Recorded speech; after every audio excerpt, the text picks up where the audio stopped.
when we're looking at the perspective of how to deal with Asia's agricultural needs and make them as efficient and as valuable as possible.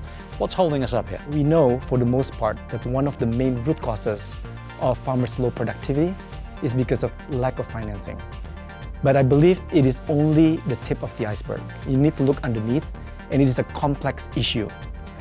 So the first question is, why do you think that financial institutions perceive smallholders as unbankable? If you put yourself in the shoes of a smallholder farmer, you are very much dependent on the crop you're going to raise or you're going to produce. So if it fails, you don't have any income. So you're not very likely to take any risks. I don't think availability of money is the problem. I think it's about de-risking it. I think fundamentally you see that it's a tough life for a smallholder. You know, they're absolutely at the behest of commodity pricing, weather systems. In the last 2 years, we've seen the dramatic effects of COVID affecting labour forces coming into this region and being able to grow things like palm or yield things like palm. So you start to understand the difficulties, the ups and downs of a smallholder's life are very dramatic.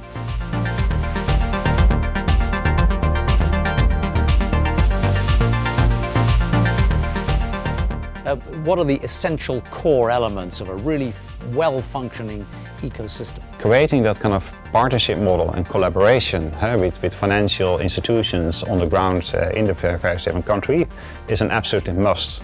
You need to lead by example, but you also get together with other players. Therefore, we have a platform called Peace Agro, we have a platform called Great Asia. That's why I'm here. You know, we cannot continue doing farming the way that we're doing before.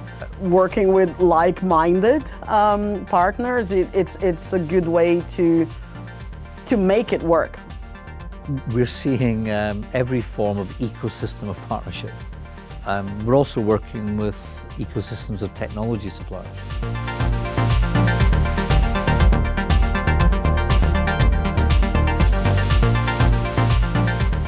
How do you think governments should and are playing in this space? Getting the government to be involved is actually a game changer.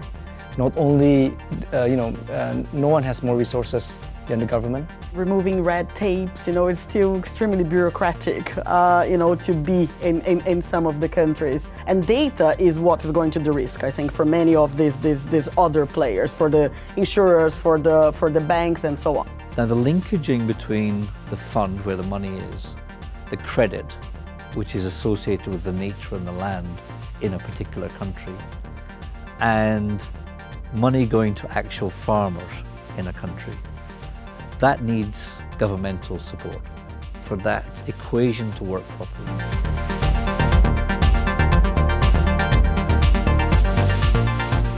If we had the situation and the capacity to just will into being a system that really would work, from all your experience, what would that look like? The link between climate and nature. So we're all understanding that the link between climate, nature and social is much more interconnected than we first thought.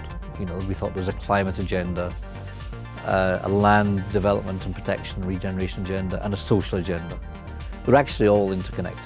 So you will have to look into sustainable solutions, how do you do regenerative practices and things like that for it to be sustainable. There is no feedback loop, if you will, from the data that we can gather. And data is what is going to de-risk, I think, for many of these other players, for the insurers, for the banks and so on. It has to come from the top, right?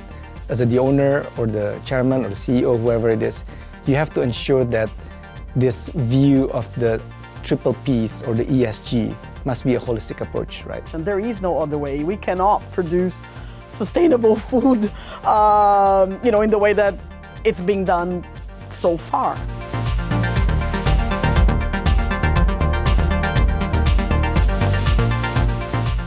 Two brains think better than one brain, so maybe let's try to tackle this together. The more people that participate in this effort is better for the country, for the world, and also obviously for the farmers themselves.